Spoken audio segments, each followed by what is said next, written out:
Assalamualaikum warahmatullahi wabarakatuh. Kita berjumpa lagi dengan Ci Jesslyn ya, mualaf Cindo yang sedang viral ya kalau kita bilang. Karena ya mungkin sebagian teman-teman yang di sini saya rasa udah tahu lah ya. Kalau nggak tahu kelewatan, silakan kalian cek di konten-konten sebelumnya yang memang banyak membahas tentang Ci Jesslyn ini. Ya, seorang mualaf yang sangat smart ya, menurut saya. Dan mendapatkan serangan begitu banyak dari para polikardus, terutama Andre Tunggal nih. Ya, kalau udah nyebut Andre Tunggal udah senyum-senyum nih. Ini ada chemistry nih nampaknya antara Andre Tunggal sama Ci Jesslyn. Mungkin tanggapan Ci Jesslyn nih terhadap Andre Tunggal. Ini kok bisa gitu? Boleh ceritain ada apa gitu? Apakah memang kenal di luar ataukah baru kenal tiba-tiba kok kayak menyerang banget gitu, kayak ngebet banget gitu. Bahkan ada beberapa statement dia yang ya saya bilang si fitnah ya. Ya mungkin nanti Ci Jesslyn bisa konfirmasi karena dikatakan bahwa Ci Jesslyn ini sebenarnya mualaf karena tidak tahu kekristenan ya. Terus yang kedua dia bilang ini penyembah tertinggi. Dari mana ada jabatan penyembah tertinggi? Karena ada statement Ci Jesslyn yang bilang penyembah tertinggi gitu kan. Terus yang ketiga dikatakan bahwa Ci Jesslyn ini memilih keluar dari Kristen ya, atau mualaf atau murtad dari Kristen itu lantaran sakit hati, ada kepahitan gitu ya, ada tuduhan bahwa karena ada kepahitan dengan gereja sehingga gereja diserang, termasuk perpuluhan diserang ya. Mungkin ada yang mau disampaikan? Pertama untuk dari mengenal, saya sebenarnya enggak sih. Nggak mengenal? Saya nggak pernah kenal Andre Tunggal sebelum akhirnya Bapak Andre. Dulu nggak pernah nonton juga? Nggak pernah. Saya nggak pernah nonton bagian-bagian yang menyangkut Kristen dan lain-lain. Sudah cukup, saya lumayan banyak loh. Saya dari umur saya masih kecil banget. Bahkan sebelum saya SD kelas 1, saya tuh setiap hari, pertama dari setiap hari Minggu ya, terus masuk ke dalam saat saya udah mulai masuk jadi, pas awal saya masuk jadi kayak choir, masih yang kecil-kecil lah ya, sebagai anak kecil kita masuk dalam situ. Saya mulai aktivitas setelah saya udah mulai bisa sentuh piano di gereja. Saya tuh udah setengah dari hari saya 7 hari, 3 hari minimum saya di gereja, 3-4 hari. Artinya sambil latihan ya, gladi resik. Oh, bukan cuma latihan, kita kan harus ikut doa kan harus semua ikut kan. Jadi ya begitulah ya, saya sudah cukup banyak diberikan asupannya. Jadi ya mohon dimengerti, waktu sisa saya pasti saya pakai untuk sekolah dan lain-lain. Saya nggak mengenal Andre Tunggal sebelumnya sampai Pak Andre Tunggal in reaction untuk bahkan syahadatnya saya ya. Itu kan baru syahadat pertama ya. Jadi dia reaksi waktu lu baru syahadat. Video pertama tuh lu syahadat terus direaksi. Saya sudah direaksi ya. Padahal saya merasa lebih kayak agak lucu aja sih. Kenapa sangat gentar untuk di reaction ya, padahal itu kan hanya syahadat orang. Ya lebih dari sisi saya harusnya jika Bapak Andre punya appreciation itu seharusnya tidak dilakukan, karena itu adalah hak setiap manusia untuk memeluk agama apapun. Again, tapi ada tuduhan karena lu menyerang iman Kristen. Bagaimana menyerang iman Kristen jika kita bersaksi bahwa itu adalah pengalaman kita? Kadang memang bagi mereka itu gimana ya, saya pernah, ini sharing pengalaman ya. Jadi saya pernah diundang di channel agama sebelah. Oke, mereka undang dan karena teman saya datang. Jadi di situ saya diinterogasi ya, malah bukan ditanya kesaksian tapi diinterogasi. Ditanya kenapa kamu mualaf gitu, kenapa kamu meninggalkan iman yang jelas-jelas ini gini lah mereka bilang. Jadi saya bilang saya meninggalkan iman saya yang lama karena saya melihat bahwa banyak kontradiksi, saya bilang. Ya, banyak kontradiksi setelah saya pelajari. Ya, terus yang kedua saya melihat bahwa di Islam lah kebenaran itu. Betul. Ya itu kan pengalaman pribadi dong. Iya. Ya, pandangan pribadi gitu kan. Dan itu protected kalau bagi orang yang belum tahu, itu protected by the Fifth Amendment, dan itu adalah hak asasi hak kita, oke. Bicara. Kita ngomong gitu, gue langsung dimaki. Jadi ada beberapa orang di situ langsung maki.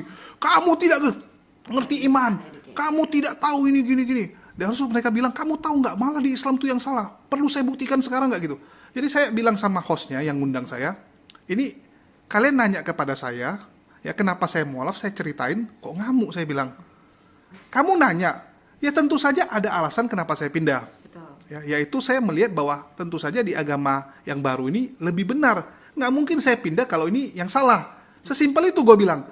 Ya, itu pandangan saya bahwa di kekristenan ada kontradiksi, saya bilang setelah saya pelajari. Dan jujur ya. Kontradiksi itu bisa dibuktikan. Jadi itu menurut saya tidak berbicara juga berdasarkan kalau Bapak Andre Tunggal seperti bilang kayak salah satu alasan utama kita mualaf adalah karena kepahitan atau apa. Jangan begini ya Bapak ya, kan di Kristen juga ada diajari kita itu tidak boleh menghakimi. Penghakiman adalah milik Tuhan. Kembali ya Bapak ya. penghakiman dalam diri Tuhan. Apapun yang Bapak katakan, apapun yang Bapak reaction juga, saya tidak punya hak untuk menghakimi. Saya bukan Tuhan, Pak, by the end of the time. Kesaksian saya, apa yang pernah saya lalui, hidup saya dan hidup Bapak dan hidup semua orang di dunia ini berbeda. Itulah kenapa yang namanya sharing pengalaman, sharing experience itu harusnya digunakan, didengar Bapak. Jangan sekali didengar langsung masuk ke hati, tapi diproses dulu dalam otak kita. Hargai dulu pendapat orang lain, dan beretikalah dalam yang namanya, jika saya membuat keputusan untuk berganti agama, jika saya membuat keputusan untuk mualaf dan saya sudah menjelaskan alasan dan logika saya, jangan dikecam. Jika ketika Anda mengecam hal itu, mengecam pilihan orang yang pertama kali sudah menyatakan why dan sudah menjelaskan secara detail, dan saya berani mempertanggungjawabkannya, dan sudah ada saksi-saksi depan saya yang bisa mengaku saya benar-benar mualaf, Anda seharusnya menghormati Fifth Amendment sebagai hak asasi manusia. Dan again, saya sebagai ya kalau Anda bilang sebagai status sebelum ini, saya mungkin bukan pendeta, tapi Anda pendeta, harusnya Anda lebih mengenal, harusnya Anda lebih menyadari Anda bukan Tuhan. Ya, cuman ya itu tadi, kayak saya bilang ya, begitu kita bilang kita pindah karena kita melihat di sini yang benar, di sana ada kontradiksi, ada kesalahan, mereka pasti akan bilang, wah kamu menyerang iman kami, ya kamu mengatakan iman kami ada yang salah. Waktu itu saya langsung jawab. Harusnya self-interaction dong. Saya bilang gini, saya mendapati kontradiksi. Kalau Anda tidak mendapati dan merasa itu bukan kontradiksi, ya nggak masalah. Nggak apa-apa. Ya, karena menurut saya gini contoh, ini barang nih saya bilang, ya, saya lihat bentuknya kok agak lonjong. Menurut saya itu cacat produk. Ya. Menurut saya itu cacat produk, nggak enak saya lihatnya. Menurut Anda lonjong itu malah suatu hal yang bagus. Keunikan. Pandangan kita beda. Ya wes gitu, hargai saya bilang. Ya jangan Anda ngotot, wah kamu itu mata kamu yang nggak benar atau gini-gini, kan nggak fair gue bilang. Ya itu penghakiman saya bilang kan. Betul. Kamu suruh saya untuk bersaksi, saya cuma ngomong seperti itu, jangan dianggap sebagai penyerangan. Kalian konyol gitu. Saya bilang standar orang nyerang itu apa sih? Masa gara-gara dia bilang di agamanya yang baru yang benar, di agama lamanya dia menemukan ada yang salah, kamu bilang saya sudah menyerang kekristenan. Ini kan tidak fair gitu kan. Bagaimana dengan murtadin ya? Mereka juga akan ngomong, oh saya mendapatkan ya keselamatan di agama saya yang baru, yang lama nggak ada keselamatan gini. Itu kan hak dia gitu. Pasti begini, semua orang kalau yang kita selama kita manusia dan kita berbeda inspirational, pasti setiap hal yang Anda rasakan aneh, pasti aneh juga untuk saya. Itu normal. It's called as new things. Itulah kenapa orang berbagi experience, dan sebagai yang lebih praktisnya lagi, untuk jika Anda maksudnya ingin membuktikan itu salah atau benar atau bagaimana, ya again Anda jangan menghakimi dari monolog. Monolog itu tidak bisa. Tapi dia bukan monolog dong, dia kan mereaksi. Yang dia reaksi apa? Yang dia Video, reaksi kan? video. Video itu manusia atau barang? Barang. Oke, berarti Anda bicara sendiri dong. Kan saya tidak Bicara ada dengan video, responsnya. iya. Tapi saya rasa gini ya, Iya. kalau dia lakukan itu nggak masalah, selama nggak fitnah. Selama tidak ada penghakiman dan fitnah. Ya, betul. jangan ada fitnah karena Jika Anda ada ingin tuduhan. mereaksi berdasarkan sudut pandang yang lain, saya hargai saja. Itu hak Anda, sama seperti hak saya. Begitu. Tapi jangan sampai ada membuat pengklaiman seperti, oh saya ini karena benci, karena apa, karena itu. Bapak sebagai pendeta ya, Bapak kan juga membawakan firman Tuhan. Bapak kan juga salah satu walinya Tuhan di dunia bagi orang Kristen ya. Baik itu saya, tolong perkataannya bisa dipertanggungjawabkan. Ya, tapi boleh juga sih kalau dia misalnya contoh ngomong gini. Kalau saya lihat ya, dengan diawali kalau saya lihat mungkin Jesselyn itu memilih mualaf karena kepahitan. Itu oke. Tapi jangan bikin statement langsung tuduhan ya. Jesselyn ini murtad dari Kristen gara-gara kepahitan. Itu kan statement. Statement sama pandangan beda. Betul. Ya. Itu memang dua-duanya mengatakan Jesselyn mualaf karena kepahitan. Tapi yang satu lu awali dengan mengatakan ini pandangan saya. Betul, itu masih Ya, ini pandangan saya. Menurut pandangan saya nampaknya dia gini. Itu artinya kan pandangan pribadi. Itu sah-sah saja gitu kan. Sama kayak kita misalnya menurut pandangan saya makanan ini nggak enak. Betul. Ya. Berarti emang itu pendapat saya. Pribadi, Pure itu pendapat pribadi. saya. Jangan menghakimi orang langsung, wah dia itu begini. Artinya lu seakan-akan Karena udah again, fix. Bahkan Anda saya sampai Anda saya nggak pernah ketemu saya siapa. Bagaimana Anda Tapi bisa- dia ada ajakan nih untuk ngopi bareng. Kira-kira ngopi gimana? bareng. Iya, dia bilang kalau debat dia nggak mau. Debat nggak mau, tapi kalau duduk satu meja ngopi bareng mau. Oh, mana? Iya, ini sekaligus ya. Jadi kalau ko Andre Ko Andre mau hubungi Ustadz Ipung dong supaya saya dihubungi. Kalau nggak kan saya juga nggak tahu. Ko Andre Iya. mau ngapain ya? Ya, Oh, ada ya? iya, dia bilang kalau debat nggak mau, tapi duduk satu meja ngopi mau, dia bilang. Karena kalau debat dia takut, ya seperti biasalah. berlindung di minoritas. Itu kalau kita bilang cara berlindungnya dengan playing victim. Jadi dia karang-karang, wah akan terjadi kekerasan dia bilang kan. Nanti Tapi terjadi itu, kekerasan dan kalau sebagainya. mau duduk ngopi seperti itu ya kita supaya menghindari adanya apapun yang negatif terjadi ya Anda harus bawa satu pihak netral dari Anda. Saya juga Saksi, harus bawa saksi. bawa saksi bahwa tidak ada apapun yang di situ yang boleh di state atau bisa Anda potong-potong sebagai reaksi video, karena saya nggak mau juga ada namanya main tusuk di belakang ya. Kita main fair-fair aja dong. Cewek lawan cowok masih fair dong, Bapak, gentleman dong. Oke. Tapi nggak apa-apa ya, kita nggak perlu harus debat. Kita nggak perlu harus debat, tapi Ya. saya mau ada saksi, saya mau ada orang yang harus ada membuktikan bahwa kita tidak membicarakan apapun selain ya mungkin Bapak Andre memang mau ngopi bareng, ya it's fine. Kan Ya. kayak saya nggak pernah ketemu Bapak nih, saya juga sebenarnya nggak tahu Bapak Andre yang sebenarnya jujur. Jadi kalau Bapak mau ngopi bareng, I'm very welcome. Tapi again, Bapak bawa satu saksi lah untuk menjamin bahwa itu hanya ngopi bareng ya. Ya. Itu emang cuma casual talk, dan saya mau bawa satu buah. Ya. Mungkin dari saya Sofia saja, karena kan emang seperti Bapak Binan, sih. ya. Ya, karena Ayah Sofia juga yang memualafkan saya ya, yang saya kenal so far yang paling dekat. Saya bawa satu. Bukan untuk debat ya Pak ya. Kalau yang Bapak Untuk yang mau debat tidak apa-apa. Untuk ngopi. Tapi saya lebih setuju sih. Kayak contoh ya, kami beberapa kali waktu Karena di saya nggak Jakarta. mau nanti ada yang namanya tusukan dari belakang atau apa, itu lebih susah antar untuk kita pembuktiannya. Ini pembuktian fair to fair. Jika Anda ingin menjadi gentleman, bawa saksi, saya juga bawa saksi. Itu saya oke, fine. Ya, saya sih lebih suka sama ngopi sih. Saya lebih setuju diawali dengan ngopi. Nanti dari ngopi ini baru kita pikirkan apakah ini lanjut dengan diskusi akademis atau ya sudah kita ngopi-ngopi aja gitu. Nggak Karena apa-apa, ngopi-ngopi aja. Ya. Saya cuma menghindari ya. Tidak ada salahnya kita untuk ya seperti Bapak Andre kan tidak mau banyak persyaratannya. Saya cuma tidak mau ada yang namanya tusuk-tusukan di belakang. Menghindari Saya, ya. Ya menghindari. Saya bukan berlahir kemarin lah istilahnya ya. Jadi artinya lu berpikir bahwa Andre Tunggali bisa menusuk orang dari belakang? Saya tidak begitu. Ini lagi saya cuma mau mengantisipasi supaya tidak ada kesalahpahaman nanti dari pihak Anda tiba-tiba merepost sesuatu yang katanya ini debat atau apa, ternyata janji kita hanya ngopi. Supaya tidak ada masalah. Bawa saksi saja. Saksinya nggak ngapa-ngapain juga nggak apa-apa. kok. Ikut makan malah ya, ikut makan, aja ikut di ngopi. sebelah kita. Jadi membuktikan kita tuh ada saling guardnya istilahnya kan. Ya again ya, Bapak Andre, Bapak kan pendeta, saya kan mualaf.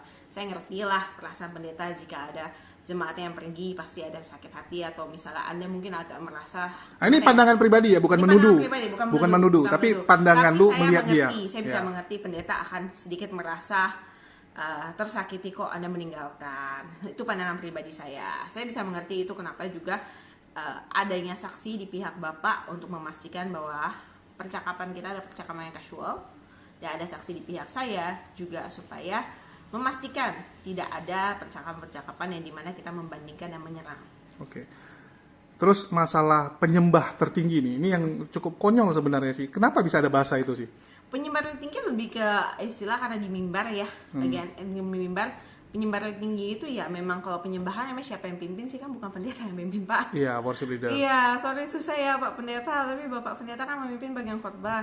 Tapi bagian penyembahan, worship, praise and worship itu praise and tetap worship. pemilik pemusik dan worship leader dan singer. Iya. Kami adalah 3 posisi yang tingginya Pak untuk bagian praise and worship. Oke, terus dibilang baptis sampai 7 kali itu. Itu benaran? Iya, itu benar. Itu benaran dan bisa dibuktikan? Itu untuk pembuktiannya emang kita mesti nanya-nanya satu persatu gereja ya. Oke, ada saksi artinya. Ada saksi-saksinya untuk membuktikan itu emang pembaptisan 7 kali. Dan again, jangan menjudge bahwa orang itu tidak boleh membaptis lebih dari 1 kali atau bagaimana, karena tidak ada larangan untuk kita tidak dibaptis lebih dari 1 kali. Betul. Bahkan aku punya ini pengalaman ya, temanku itu dibaptis lebih dari 7. Kenapa bisa? Jadi dia setiap tahun ikut tur ke Yerusalem. Ya, entah kenapa nih satu kawan ini lucu nih. Dia nggak pernah ke Eropa, tapi dia tiap tahun pergi Yerusalem. Padahal mahal turunnya kan, 40-an sampai 50-an juta. Dia pergi. Jadi setiap ke Yerusalem kan itu ada ke Sungai Yordan. Dan ada tawaran siapa yang mau baptis di Sungai Yordan. Dan Ya. begini, Dia tiap tahun baptis. Sampai, lu begini, ngapain gitu? Untuk pembaptisan itu memang ada banyak hal yang bisa mengakibatkan pembaptisan. Pertama, pemindahan agama. Kedua itu ada penguatan keimanan. Ada juga misalnya kalau Ya, kamu lu pindah dari kerasukan. gereja yang sesat dulu. Ada juga misalnya kayak possession kayak kamu mungkin dimasuki sesuatu, ada perubahan atau apa, kamu butuh Oh, pembaptisan dianggap lu sucian. kerasukan gitu. Iya, tapi enggak sih, maksudnya nggak kerasukan. Tapi bisa ada penyebabnya. Kalau misalnya Anda kerasukan, Anda sepertinya ini membutuhkan pembaptisan baru untuk didoakan untuk apa, bisa juga. Ada juga pengurapan penguatan keimanan, dan ada juga yang seperti kita pengesahan sebagai jemaat tetap karena kita berpindah. gereja atau berpindah sinode. Bisa dilakukan oleh hal yang banyak ininya. Ataupun Tapi mereka tergantung karena- gereja masing-masing tergantung peraturan. gereja masing-masing, dan peraturannya sebenarnya dia tidak ada melarang kok. Tidak ada gereja melarang. Itu kan kembali kepada Tergantung hak sih. Reform nggak mau. jemaat ya. Kalau Oh, ya? reform ya mereka katakan kalau yang dari Katolik masuk ke reform itu nggak perlu dibaptis ulang. Oh. Dari gereja lain pun selama formulanya Trinitas artinya dibaptis dalam nama Bapa, Putra, Roh Kudus, mereka nggak akan terima ya? baptis ulang. Mereka nggak mau baptis ulang. Kalau di kita itu bebas, karena itu kembali lagi itu hak jemaat, karena itu kan sudah dibuka ya. Ini Ya, kita akan ya melakukan sama baptisan. kayak kemarin di Tidak apa, kalau selama Anda bersedia untuk dibaptis, itu hak jemaat untuk mau dibaptis. Paling nanti Anda tinggal katakan, oh kenapa Anda ingin dibaptis. Sudah, cukup penjelasan saja. ya. Dan ada juga pembaptisan yang kalau misalnya kalian merasa, oh saya dibaptis di gereja lama, mungkin pendetanya hanya pendeta yang mungkin kurang tinggi ilmu teologinya. Ya, Terus nggak ada urapan. Ah iya betul, tidak ada urapan. Tapi kalau saya mikir mungkin ke ilmu teologiannya ya, karena saya melihat oh pendeta yang datang pas ini karena jemaat ya, saya lihat jemaat-jemaat yang meminta dibaptis ulang karena pengurapan, misalnya kayak ada gembala sidang yang besarnya datang, habis itu ada diacarakan apa baptisan KKR. enggak sih, lebih kayak emang bukan KKR ya, tidak ada KKR, cuma emang ada gembala sidangnya datang, acara khusus lah. Jadi akan diadakan pembaptisan karena urapan dari gembala sidang. Ada juga yang ingin melakukan Oh di tempat lu pembaptisan gedung ulang. gitu? Ada begitu. Karena gembala sidang kan, dan wajar sih emang banyak orang juga ingin Dibaptis sama gembala dibaptis sidang. oleh gembala sidang. Walaupun Saking mereka kagum ya? Betul, walaupun mereka sudah pernah dibaptis, and it's happening and it's fine gitu loh. Mereka emang ingin pembaruan iman, mereka ingin menguatkan keimanan kita, karena again iman kan naik turun ya. Jika orang ingin membaptis bahkan mau 10-20 kali 1 tahun sekali pun, Iya, ya itu tergantung kalau kita ngomong dan biasa gereja kasih. Iya, tergantung gereja, tergantung iman, tergantung alasanmu, dan tergantung case masing-masing. Again, tidak bisa menghakimi Bapak. Kita tidak bisa menghakimi karena again ya sinode gereja itu kan semua berbeda-beda, peraturan semua berbeda, pengajaran teologinya, arahnya juga berbeda. Oke, siap. Artinya waktu itu lu bilang lu berapa gereja yang udah pernah lu datangi? Oh, mesti itu ulang sih itu. Tiberias. Kita Tiberias. Kita sebutnya sinode yang gede. Yang sinode aja deh. Sinodenya aja ada Tiberias, habis itu ada GBI, ada BES, ada mereka bertiga sih. Saya kan GBI banyak tuh. Banyak kan saya ada. Banyak kan GBI punya rayon. Oh iya, kebanyakan GBI punya rayon, GTI, GBI sama BES. Oh, BES itu apa? Gereja BES. Gereja BES, sinode BES. Pusatnya di Jakarta. Pusatnya di Jakarta. Tapi udah hilang. Hah? Pusatnya di Jakarta kan dia sewa. Eh, Dia sewa ruko di CP. Dia ada satu CP, dia ada cabang-cabang. Gereja kecil sih. Gereja kecil ada cabang-cabang, salah satunya yang saya ikuti di CP, tapi ada juga di Green Lake City sini, Green di Lake. sport centersnya. Tapi karena mereka penyewaan ya sistemnya Iya. ya, jadi tidak ada gedung Tetap. afiliasi tetap ya, gedung ini sewa doang. sewa. Sekarang hilang. Sekarang kalau di CP sih udah nggak ada ya. Gagal bersaing mungkin ya. Atau Saya pindah. kurang tahu ya kalau itu ya, nah itu karena saya kurang informasi, saya nggak akan ngejelas lah kenapa ya, saya nggak tahu. Cuma udah nggak ada. Tapi memang ini ya. Gereja mah pindah-pindah. Gereja itu kayak dulu juga saya rayonnya kalau misalnya masa sewa misalnya di hotel, saya kan dulu pakai hotel ya, pakai Iya. 1 lantai hotel. Kalau masa sewa lantai hotel selesai, terus mereka pindah, ya pindah, hilang aja. Ya wajar sih. Cuman Memang begitu. iya karena kan kalau sewa otomatis pasti seperti itu kan antara Iya. antara dia hitung-hitungannya nggak masuk untuk perpanjang atau harga sewanya Itu diperpanjang nambah mahal nggak masuk biayanya pilih pindah gitu. Ya itu Paling wajar nggak lah. bisa cuma kalau misalnya gereja sinode, oh misalnya itu emang pusatnya di situ. Misalnya kayak Kalau GBI gedung Glow. sendiri gitu ya. Iya, kayak GBI Glow, dia punya gedung sendiri emang di Tamrin City-nya paling atas ya, itu punya dia, selamanya Tamrin City akan tetap ada Glow. Ya kecuali dia mau pindah. Kecuali pusatnya pindah. Ya kecuali dia mau pindah. Ya tergantung ya gembala sidang sih. Ya cuman ya cukup menarik sih pengalaman dari seorang Jesselyn ya sampai memutuskan mualaf, dan saya rasa kalau cerita tentang mualafnya teman-teman bisa cek ya. Udah banyak sekali channel-channel yang mengangkat kisah mualaf. Jadi kita nggak akan angkat itu lagi. Cuman tadi kita tertarik sama Andre tunggalnya ya. Jadi kalau untuk Invitation to ngopinya, I'm very interested as long it's neutral. ya Neutral. Karena neutrality itu dibutuhkan karena kita dua sisi yang juga. You have your opinion, I have my opinion. Kita datang, kita berdiskusi. oke siap. Hanya untuk itu.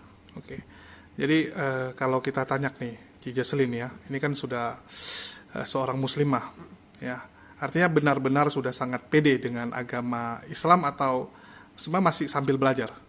Kalau saya pede, kalau masih pembelajaran memang saya masih belajar karena prosesnya memang panjang, belajar suatu barang yang baru itu panjang. Tapi kan kalau kita sudah istilah, kita sudah mengetek, kita sudah sumpah, kita sudah tanda tangan perjanjian kontrak, kita sudah memilih suatu agama, itu there is no turning back. Nggak, ini perjanjian kontrak tuh biasa ada waktu loh. Oh ya, bukan perjanjian kontrak sih. Oke, perjanjian Ya. Perjanjian istilah dengan kita bersyahadat itu kita bersumpah atas nama Allah ya. Oke. Kita bersumpah dan Allah juga sudah melihatnya kita membreak itu, pertanggungjawaban kita susah, itu tuh kamu berbohong kepada penciptamu sendiri. Jadi itu yang membuat saya sendiri sangat pede. There is no turning back, whatever listen, tidak ada alasan untuk kembali. Oke, tapi ya bisa jadi ya kalau Andre Tunggal kan kita tahu lah ya, karena memang ini ya harus untuk konten lah ya, dia reaksi untuk konten dan itu tempat dia cari makan, ya udahlah. Itu tidak apa-apa. Malah sebab berkat lu dia jadi dapat rezeki, harusnya dia malah traktir lu ngopi loh. Ya itu ya, kalau mau traktir nggak apa, bayar sendiri juga is fine kok tuh.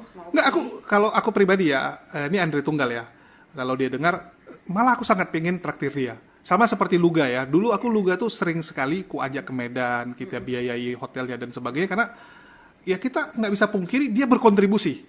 Ya, namanya konten kan pasti ada penghasilan, nah kita nggak usah munafik lah, ya ada penghasilan. Jadi kita berbagi itu hal yang sudah seharusnya lah, bukan masalah beda Cuma iman ya, nggak berbagi. Itu nggak apa-apa kalau mau meriak atau bagaimana berdasarkan pendapat your own opinion sebagai pendeta, bagaimana kisah mualaf ini silakan, tapi jangan memframing atau menuduh itu sudah masuk ke dalam serangan pribadi dan Pencemaran nama baik ini. Pencemaran nama baik itu pertama bahaya untuk both sides gitu loh. Kita nggak usah sampai ada yang begitulah. By the end of the time kan katanya kita kan, kalau Pak Andre kan dari agama Kristen, katanya agama kasih, harusnya lebih mengerti dalam konsep tidak melakukan penghakiman atau apapun. Ya karena penghakiman hanya milik Tuhan. Betul, ya. penghakiman hanya milik Tuhan. Saya juga tidak berhak untuk mengatakan Pak Andre bagaimanapun juga. Itu adalah opini Pak Andre, saya hormati. Saya juga tidak pernah reaction mengatakan Bapak Andre gimana. Saya cuma mau jika ada diskusi atau ada apa, kita sama-sama bisa bertanggungjawaban. There is no judgment here. Cuma pertanggungjawaban saja. Anda mempertanggungjawabannya. Pembicaraan Anda, saya juga bisa mempertanggungjawabkan keimanan saya, apa yang saya pilih. Oke, mantap sekali. Terus, kenapa lu sampai berani nantang debat dia? Lu anak kemarin sore lo sebenarnya. Why not? Pertanyaannya why not? Karena, bilang, tapi saya kemarin sore sebagai Muslim. Sebagai Muslim. Again ya, I spend almost my entire life sebagai Christian. Lu jadi Kristen masih lebih lama dia jadi Kristen masalahnya gitu. Iya, masalahnya adalah saya emang dari Kristen dari ini. Jadi kalau mau bilang anak kemarin sore, ya saya mengaku 100% Islam. Saya belum menjadi benar-benar pure Islam. Again, kita tuh hijrah. Mualaf itu tidak butuh proses. Butuh proses, enggak. Misalnya kayak dari warna putih berubah jadi warna merah atau warna apapun itu butuh proses ya. Prosesnya itu tidak instan. Tapi kenapa saya ingin mengajak debat karena apapun juga, karena Bapak Andre juga melakukan reaction, di mana reactionnya itu ada konsep-konsep seperti menyatakan saya salah atau apapun. Ya sudah, pembuktian saja. Pemahaman lu yang dulu. Pemahaman. Karena kan saya juga memahami Christian for a very long time ya. So I hold on to my faith until the last moment, di mana saya juga itu sudah menyakiti saya secara fisik dan mental. Dan hal seperti itu kan tidak bisa Bapak Andre pertanggungjawabkan ya. Itu kan tanggung jawab saya untuk mengurus diri saya sendiri, betul? Karena saya butuh saya mualaf karena saya butuh Tuhan. Tanpa Tuhan, I can be a very very evil person. Artinya lu nggak menemukan Tuhan di agama lama lu? Saya nggak menemukan Tuhan, tapi saya pegang. Karena saya itu namanya devotion gitu. Devotion, walaupun seburuk-buruknya saya kehilangan iman, kehilangan apa, tapi karena itu Tuhan saya tunduk. Sampai di saat dimana itu sudah menyakiti jiwa dan secara fisiknya saya tuh udah menyakiti sekali. Saya udah nggak bisa hidup dengan nggak bisa pungkiri lagi. Saya nggak bisa mungkiri. Saya nggak bisa bohong kepada diri saya selamanya gitu loh. Pembohongan pada diri sendirinya saya itu menyakiti saya. That's why I choose to move. Bukan karena saya tidak suka ini, tidak suka gereja atau tidak suka apa. No, saya butuh Tuhan dan saya tidak menemukannya. Oke. As simple as that. Hubungan lu sendiri dengan teman-teman pelayanan di gereja gimana? Hubungan teman-teman pelayanan di gereja saya termasuk yang silent mode ya. Saya tuh orangnya begini, kalau memang tidak tanya atau misalnya ada berkepentingan untuk saya jawab dan saya respon, I will stay quiet gitu loh. Dan saya bukan jenis yang saya mau cari argumentasi dengan sesama orang gereja atau ya soal itu saya sikut-sikut atau gimana di gereja, enggak. Saya play normal. I'm a musician, I'm a pianist, dan I do my job and I live in my faith. Just Oke. that. Jadi sekarang nggak ada kontekan sama teman-teman pelayanan dulu? Nggak ada sih, nggak ada. Karena emang saya dari dulu saya juga bukan orang yang talkative. I'm very introvert person. Jadi kecuali saya butuh untuk ngomong. Tapi kan di gereja itu biasanya tetap pasti akan mereka akan care juga sama lu, apalagi kalau sampai tahu lu pindah keyakinan pasti mereka akan pertanyakan dan coba untuk meyakinkan lu untuk kembali. Sejauh ini belum ada yang menghubungi saya sih. Belum ada. Kalau kontak kayak mereka tetap berkontak dengan saya, tapi kalau sampai menghubungi saya untuk menanyakan bagaimana dari sisi teman-teman lama ini gereja ya tidak ada sih. Oh, nggak ada. Mereka udah tahu lu mualaf. Tahu karena saya ada lihat dia ada melihat video-videonya saya atau ininya saya ataupun nggak tahu. Ini jangan kan itu orang kerja saya yang agamanya bukan Kristen dan bukan Islam aja, saya pop up di TikToknya mereka sampai tanya saya ngapain di Oh, lo viral di TikTok ya? Iya, jadi kayaknya pun kalau mereka nggak ada di list friends-nya saya di Instagram atau misalnya di WA yang mereka udah nggak ada nomornya, mereka bisa pop up di mereka. Ya, FYP ya soalnya. Iya, di FYP-nya mereka akan pop up. Jadi sementara sih tidak ada ya respon bagaimana. Karena again, saya dari dulu saya dengan gereja, saya tidak ada menyatakan saya keluar dari gereja benci atau bagaimana. No, there is nothing like that. Itu hanya pelayanan. Saya memang punya talenta dan saya emang diberikan kesempatan untuk melayani dan saya emang mampu. Again, hal yang sama terjadi saat saya masuk ke Muslim itu kenapa saya mampu berbicara, saya mampu memberikan experience, semoga experience saya bisa berguna adalah karena saya punya talenta itu dan saya diberikan oleh Allah kemampuan itu. Dulu saya bisa bermain musik, saya berikan talenta saya untuk melayani. Karena itu kewajiban saya. Itulah yang Allah titipkan kepada saya. Sama seperti sekarang, saya sebagai Itu Muslim, mungkin fase ya, fase lu fase-fasenya. checkpointnya di situ. Checkpointnya di situ gitu loh. Emang itu yang harus saya lakukan. Harus lalui Kalau juga. saya nggak lakukan, saya nggak lalui. Saya yang harus jawab ke Allah. Tidak ada orang lain yang bisa menebus gitu loh apa yang saya tidak lakukan. Ya bisa jadi mungkin Allah dulu taruh lu di Kristen untuk lu belajar ya. Betul, untuk belajar. Dan again, pelayanan by the end of the time saya merasa itu tuh helpful. Itu adalah bentuk kita, keimanan saya dibuktikan dari action gitu loh. Mungkin orang bisa bilang saya beriman, tapi apa pembuktian kamu? Bagi saya itu, if there is a words, there's supposed to be an action gitu loh. Words and action have to be balance supaya kita tuh bisa dibilang, oh kita emang beriman. Ini buktinya. Mantap ya. Jadi buat Ko Andre ya, Pendeta Andre Tunggal, ya itulah jawaban dari Ci Jesslyn ya. Kita sangat terbuka untuk undangan ngopinya seperti yang Anda sampaikan ya. Nggak melulu tuh harus debat kok. Kita juga udah sering ngopi-ngopi dengan orang Kristen gitu ya. Contohnya Luga ya, terus juga Pastor Joshua Teu beserta istrinya, terus juga ada siapa tuh? Kok jadi lupa aku yang kakek-kakek itu dari Advent, Pak Lamsen Naibaho ya. Pak Lamsen Naibaho juga kita pernah ketemu, ngobrol bareng. Pastor Sarah juga saya pernah ngopi bareng gitu ya. Jadi jangan alergi lah untuk duduk satu meja dengan pendebat dari Muslim ya. Toh kita juga saudara sebangsa setanah air kan. Iya, atau mungkin di sini nggak perlu bilang saya pendebat. Saya punya experience as English debater for national thingy and for English. Untuk bagian ini emang saya debater. Tapi saya kan belum termasuk Islamic debater. Saya kan belum ya, belum. Ya, belum betul. dong. Jadi Anda jangan langsung menganggap saya ya, in my opinion ya, Anda jangan langsung menganggap saya musuh. Saya itu memang baru mualaf juga, harus ya just do good religion. By the end of the time, saya tetap percaya Yesus sebagai nabi. Saya tetap mempercayai, saya tetap mengimani. Saya tetap yakin bahwa pengajaran Yesus itu baik. Harusnya kita jadi saudara. Kita tidak perlu ada yang namanya ada unsur-unsur ketidaksukaan atau bagaimanapun juga tidak perlu. Begitu. Oke, siap. Jadi memang artinya lu memang mau konsen di dunia debat kan? Iya, Karena saya sampai mau berani. konsen di dunia debat, tapi Anda tidak perlu menganggap saya musuh atau bagaimana ya Pak Andre. Iya, karena lu dengan konsen di dunia debat artinya lu sudah mendeklar perang bagi mereka ya. Mereka udah menganggap itu adalah ya declare kumandangan perang dengan mereka. Apalagi kalau sampai lu sudah menyinggung ya, karena salah satu yang bikin mereka marah itu adalah lu menyinggung perpuluhan ya. Itu benar-benar bagi mereka itu sangat menyakitkan. Iya, oke. Ya menyinggung perpuluhan ya. Itu perpuluhan periuk mereka loh soalnya gitu. Iya sih, tapi again kadang tuh perpuluhan itu kalau ditekankan setiap minggu kita untuk perpuluhan. Kalau semuanya tentang uang, bisnis aja. Kalau di gereja itu terkadang orang tuh butuh datang ke situ untuk mencari Tuhan. Di gereja ada bisnis tuh, mereka jual buku, jual CD lagu pujian penyembahan kan, bisnis juga. Itu nggak apa-apa gitu loh, tapi jangan dikhotbahkan untuk orang, untuk diyakinkan, untuk didoktrinkan. Kalau memang mau bisnis, I appreciate. Emang kita hidup butuh ekonomi. I appreciate a business. Tapi jangan mengkedokkan bisnis itu ke dalam didoktrinkan bahwa itu adalah kewajiban sah. Kalau tidak ada konsekuensi setelah itu. Karena lu mencuri Tuhan kan, mencuri kemuliaan Tuhan kalau lu nggak bayar perpuluhan. Ada mencuri sifat Allah. Itu adalah sifat Allah, itu adalah haknya Allah. Gitu loh. Kita hanya bisa menyadarkan umat dengan misalnya kayak berbuat baik, ataupun kita harus mengeluarkan statement-statement di mana kita tuh lebih banyak pengajaran dibanding penagihan. Lebih ke arah itu. Ajarkan saja bagaimana Kristen hidup dengan sebaik-baiknya berdasarkan ayat, mengikuti bagaimana jejak hidupnya Yesus atau bagaimanapun juga tidak apa-apa. Tapi jangan mendoktrin-doktrinkan jemaat-jemaat apa yang akan menjadi dosa, apa yang akan menjadi ini, apa yang menjadikan itu. Konsekuensinya seperti in my opinion ya, ini ada unsur you are menanamkan ketakutan. Karena untuk mengatur orang tuh kadang-kadang ketakutan itu yang paling gampang. Membuat orang takut itu kan yang paling gampang supaya dia akan nuruti kamu gitu kan. Iya, tapi kalau memang Tuhan tidak menakuti, maksudnya itu bukan diajarkan oleh Tuhan untuk ditakut-takuti, janganlah. Kasihan iman orang. Oke, kasihan iman orang.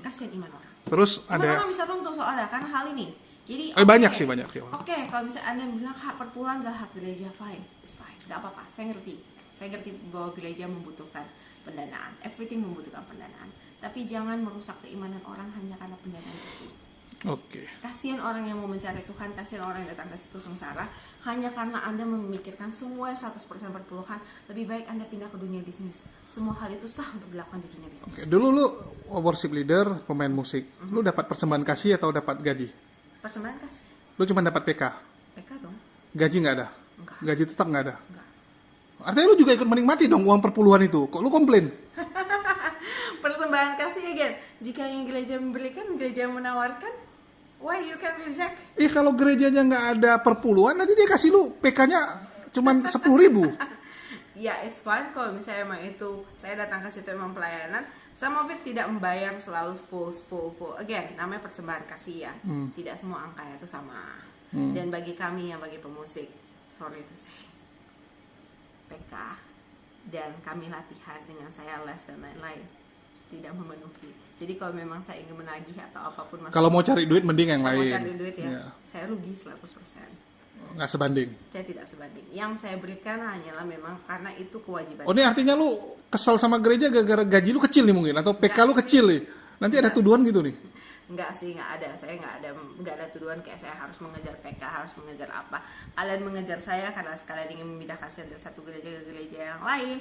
Itu adalah hak-hak kalian. Tapi bagi saya sendiri, it doesn't worth it. Enggak worth it kalau saya keluarkan bills-nya. Saya enggak untung sama sekali. Nggak, sekarang gini, ada juga persepsi ya, tuduhan nih. Lu pindah gereja artinya lu nggak setia dong. Orang yang tidak setia, tidak tertanam di satu gereja, ya imannya iman panas-panas, tai ayam gitu. Suam-suam kuku. Salah satu alasan nama saya pindah-pindah gereja karena retorika dia punya pengajaran teologinya tuh sudah tidak mulai masuk ke akal. Jadi ketika saya udah mulai melenceng-melenceng, again saya pindah gereja itu memang karena orang tua saya ingin pindah juga, atau terkadang karena mereka membutuhkan pemain musik saya pindah. Misalnya. Tunggu, mereka butuh pemain musik, ngapain juga lu pindah? Kan lu boleh memilih untuk nggak pindah. Kalau kita kasihan, karena kan saya kasihan. Misalnya gereja ini dia nggak punya pemain musik, dia nggak bisa ibadah. Atau karena banyak setengah dari gereja yang saya ikuti itu mereka biasanya perintisan awal di Pontianak, dimana saya berasal dari gereja yang cukup memadai, yang mempunyai resources yang cukup banyak. Again, saya ingin nggak ada lu di situ masih bisa kalau yang gereja lama lu. Masih ada pengganti gitu loh. Tapi yang baru nih kasihan. Misalnya mereka cuma butuh organ tunggal, mereka butuh untuk ibadah sehari-harian, mereka butuh untuk pergi ke rumah-rumah, misalnya kayak setiap hari Sabtu kan masih ada ibadah pemuda dong, dan masih ada kayak cool ya, kalau yang namanya cool, atau misalnya kayak ibadah tengah minggu itu mereka butuh puji-pujian dan lain-lain. Orang minta kepada saya berkali-kali untuk pindah hanya untuk itu. Saya mikirkan what is the loss gitu loh, kan kita sama-sama menyembah Tuhan, kenapa harus memperebutkan? Tapi kadang-kadang orang mikir gue udah nyaman di tempat lama dengan teman-temannya enak, dengan semua enak, ngapain gue pindah? Kecuali ya lu dibayar lebih mahal, karena tuh ada tuduhan tuh lu pindah gara-gara ngejar uang artinya. Tidak karena mengejar uang, tidak karena apa. dia akan naik dan turun berdasarkan gereja mana yang membutuhkan saya melihat oke, saya pindah dari gereja ini, mereka masih punya pemain musik kedua, ketiga yang bisa ambil sesi-sesi saya. Kalau saya mau tamak nih, saya jangan lepaskan, saya stay di satu gereja, saya dominasi semuanya dari sesi 1 sampai sesi 5, saya ambil semuanya karena ketenaran saya. Tapi ngapain? Oh, jadi tuduhan kalau lu pindah gereja gara-gara gereja baru nawari duit lebih tinggi nggak? Tahu nggak sistem gereja baru? Gereja baru itu belum ada gedung, masih harus sewa. Nyewa. Semua barang itu masih harus beli. Modalnya harus sangat besar. Jemaatnya belum ada. Perpuluhan pasti belum tentu setiap minggu sebulan tuh ada pemasukan perpuluhan. Mereka belum mengerti konsep perpuluhan, kebanyakan ya. Masih harus diajarkan dari nol sampai itu. Dan persembahannya biasanya masih jemaat-jemaat kecil. Saya pindah ke gereja baru, saya rugi sebagai pemusik. Saya rugi karena saya punya family gereja lama yang harusnya bisa jadi karir ya saya ya. Seperti puncak karir, seperti saya punya history reward yang harusnya bisa tinggi di gereja lama, saya tinggalkan untuk bantu gereja baru. Karena begini, penyembahan saya again, saya yang saya sembah, yang saya berikan kemampuan saya adalah Allah, adalah Tuhan, dulu adalah Yesus Kristus ya. Saya percaya dimanapun saya pelayanan, saya penyembahan ini adalah untuk Kemuliaan. kemuliaan Tuhan, bukan untuk saya mendapatkan teman, bukan untuk apa aja. Saya tidak ada affiliation dengan kayak karena saya teman saya cuma di sini, saya cuma mau di sini nih. Nggak apa-apa, saya nggak ada teman, nggak apa-apa. Lagian dunia gereja adalah dunia pelayanan gitu loh. Memang saya butuh Tuhan karena menurut saya tanpa ada Tuhan saya nggak akan dapat semua yang saya punya hari ini. Saya nggak akan dapat semua yang saya dapat hari ini karena Tuhan, karena Allah mengkehendaki saya untuk dapat. Jadi saya kembalikan. Saya kembalikan dengan cara saya melihat ada gereja yang butuh, saya pindah. Kok bisa gitu dia tawari lu gitu? Dari mana kenalnya gitu? Kan dari affiliate dia gereja baru dia masuk, habis itu ada mengkontak dari ya teman-teman orang tua ataupun teman-teman di luar. Ada gereja baru datang kontak dapat kontaknya mama saya yang pertama, dapat kontak mama saya dan digelundingkan saya mau atau tidak. Habis itu saya datang visit, lihat kondisi gereja bagaimana, jika emang butuh sekali bantuan. Dan saya kan biasanya nunggu dong, saya biarin siapa tahu ada jemaat asli, jemaat pure yang tidak berafiliasi gereja. Tapi masalahnya di Pontianak itu kecil, sumber daya orang kecil, SDM yang bisa piano tunggal, piano apa itu kecil. Dan siapa yang bersedia? Kalaupun ada banyak, siapa yang bersedia dibayar? Mungkin tidak dibayar. Gereja awal-awal yang baru merintis tidak bisa membayar. Mereka punya banyak tanggung jawab lebih. PK itu tidak bisa. Iya, lebih banyak yang perlu diutamakan. Banyak perlu diutamakan, terutama untuk penyewaan gedung dan lain-lain. Itu besar dananya. Jadi kita memang harus melayani dengan kasih. Kita melayani untuk membangun gereja tersebut sebagai fondasi awal supaya mereka bisa ibadah. Begitu. Itu alasan saya berpindah banyak gereja juga. Artinya tuduhan pokoknya, wah si Jesselyn ini nggak ada royalitasnya. Dia pindah gara-gara bayaran di sana lebih tinggi karena ngejar duit. Itu semua fitnah ya. Semuanya fitnah. Kedua, ketika misalnya ada juga yang saya pindah gereja ketika gereja itu sudah mulai besar. Again, ketika saya membantu gereja itu saya membantu karena kasih ya. Again, ajaran kita diajar untuk mengasihi dan untuk melayani. Saya pindah karena kasih, tapi ternyata teori-teori teologinya, pengajaran-pengajarannya, doktrin-doktrinnya itu sudah mulai terlihat agak-agak melenceng. Ya, saya punya hak untuk saya memindah dong. Jadi lu pindah itu sebenarnya karena teori pengajaran. Lu udah nggak cocok sama pengajaran di gereja itu. Teori pengajaran tidak cocok. Bukan masalah tentang oknum atau misalnya pendeta atau bagaimana, tidak. Teori pengajaran gereja tersebut arahnya itu sudah melenceng dan kelihatannya susah untuk saya ikutin. Gimana saya bisa iman saya berkembang nih? Kan sebagai kita jemaat juga, istilah kita juga pengerja, kita harus imannya berkembang. Bertumbuh ya. Kalau iman kita mati, ngapain ke gereja? Nggak usah ke gereja. Di rumah aja, jadi Kristen KTP aja, yang penting Natal muncul, Paskah muncul, beres, selesai kan. Saya nggak mau kayak gitu, makanya saya pindah ketika mereka sudah mumpuni, ketika mereka sudah punya penggantinya. Saya pindah. Ya, pertama awal-awal artinya gini, lu memang sudah melihat ini pengajarannya nggak benar, tapi lu bela-belain tahan-tahan untuk ya, membantu, karena untuk saya tahu mereka butuh. Okay. Saya tahu teologinya, saya tuh bisa membedakan teologi mana yang udah benar-benar banget, karena saya masih punya otak, saya masih memikirkan. Anda bicara, saya dengar, saya proses, saya pikirkan, saya jadikan iman supaya iman saya bertumbuh. Saya tidak ke jalan yang salah, supaya hidup saya tuh lurus di jalan yang benar. Habis itu setelah walaupun teologi Anda salah, selama belum ada pengganti saya tidak tinggalkan. Saya tunggu sampai kalian punya pengganti yang mampu, kalian berdiri sendiri. Sudah, kalian berdiri dengan pengganti kalian. Dan baru lu pindah lagi biasa. Iya, saya pindah untuk pengembangan mencari mana gereja yang benar. Gereja yang benar, betul. Tapi dan ternyata nggak dapat sampai sekarang. Sampai terakhir jadi mualaf gitu. Iya. Sampai terakhir saya masih bertahan sebagai ateis ya. Again ya, saya masih bertahan sebagai ateis. Sempat jadi ateis ya. Saya sempat jadi ateis 3 tahun, saya ateis kok. Ya, sambil nunggu ada gereja yang benar kayak gitu ya. Iya, sambil nunggu siapa tahu ada hikmat Tuhan gitu masuk ke kita, kan ada Roh Kudus kan. kita bisa ke gereja atau gimana, karena itu masalah hati itu susah untuk kita kontrol sendiri, itu susah sekali ya. Saya tetap tahan saya nggak pindah, saya nggak langsung memutuskan kalau Islam ini segala atau agama Saya yang punya lain, teman, enggak. dia setia banget sama gereja, ya. Terus tiba-tiba pindah kota karena memang kerjaan. Iya. Saya nanya, lu atau pindah kota kok jadi pindah gereja gitu kan? Bukan ke cabang kita gitu. Dia bilang apa? Saya tidak merasakan hadirat Tuhan. Saya sampai, wow, macam betul aja gitu. Tapi mungkin ada maksud hadirat Tuhan. Hadirat Tuhan jujur ya, kalau saya ya, karena saya logis orangnya ya, nggak ada sih kalau dibilang masa gereja-gereja ada hadirat Tuhan. Menurut saya ya, saya tidak merasakan apa itu perbedaan hadirat Tuhan. Yang bisa kita mengerti adalah pengajarannya bisa tidak masuk di logika kita dan bisa tidak membantu kita meluruskan guidance untuk hidupnya kita. Again, agama itu untuk memanusiakan manusia, humanity gitu loh, untuk menjadikan kita manusia yang lebih baik. Jika agama itu tidak mengajar kita kemanusiaan yang lebih baik, malahan mulai melenceng-lenceng ke teori-teori yang kayak apa tahu apa ini kan yang kita nggak mengerti, ya jangan diikuti gitu loh. Oke, Search for the right one. Oke ya, mungkin itu aja penjelasan dari Ci Jesslyn ya, mengenai tawaran dari Andre Tunggal yang tidak berani berdebat, tapi menawarkan untuk kopi bareng, ya, dengan senang hati kita terima. Terus kedua juga sekaligus meluruskan fitnahan-fitnahan yang mengatakan bahwa Ci Jesslyn itu pindah gereja karena tidak ada kesetiaan, karena mengejar uang ya, itu luar biasa tuduhan nggak mendasar dari Oh Polycarpus. iya, dan ada lagi kalau misalnya mereka bilang pindah gereja karena tidak setia, kalau saya tidak setia saya nggak mau dibaptis. Dibaptis ulang. Dibaptis ulang itu repot nih ya bagi ya pemirsa ya. Yang mau tahu dibaptis rasanya gimana ya? Rasanya tuh kamu mesti ikut pendidikan dari awal lagi, mesti diajarin dari A sampai Z lagi. Habis itu kamu harus datang, kamu harus korbanin waktu untuk Iya, ikut sekolahnya, ikut kelasnya. sekolah-kelaskan lagi, habis itu mesti dicelupin lagi, keluar lagi, habis itu mesti melakukan itu 7 kali. Habis itu kita dapat nama baptis 7 buah juga. Saya sampai hari ini, sisanya saya nggak hafal selain Esther dan satu lagi something. Nah itu tuh merepotkan ya. Jadi kalau mau dibilang saya tidak loyal kepada gereja itu ngapain saya repot-repot dibaptis? Nggak usah dibaptis, 1 kali aja dibaptis, habis itu sisanya nggak usah. Ngapain kan? Oke. Karena saya ingin menunjukkan bahwa saya tuh emang ada actionnya loh. Saya pindah gereja, saya tahu emang jalan-jalan. But a lot of us also searching for the truth, right? Yes. Tapi banyak dari kita mungkin tidak mau mengaku, it's fine, it's your life gitu loh. Tapi saya ngaku-ngaku saja, kenapa saya masih bohong pada diri saya sendiri? Toh akhirnya ntar akan kebuka, kok saya pindah dan saya memang melakukan pembaptisan. Saya lakukan karena saya ingin sah. Saya Siap. pindah dengan sah. Jadi kalau misalnya kalian ingin mengejudge bahwa oh karena baptis ini, coba baca Bible kembali lah. Siap. Baca Oke. kembali. Ya, jadi mungkin itu aja ya. Semoga apa yang disampaikan Ci Jesslyn bisa diterima dengan baik, terutama buat para Polycarpus ya yang terus-terusan memfitnah sampai detik ini.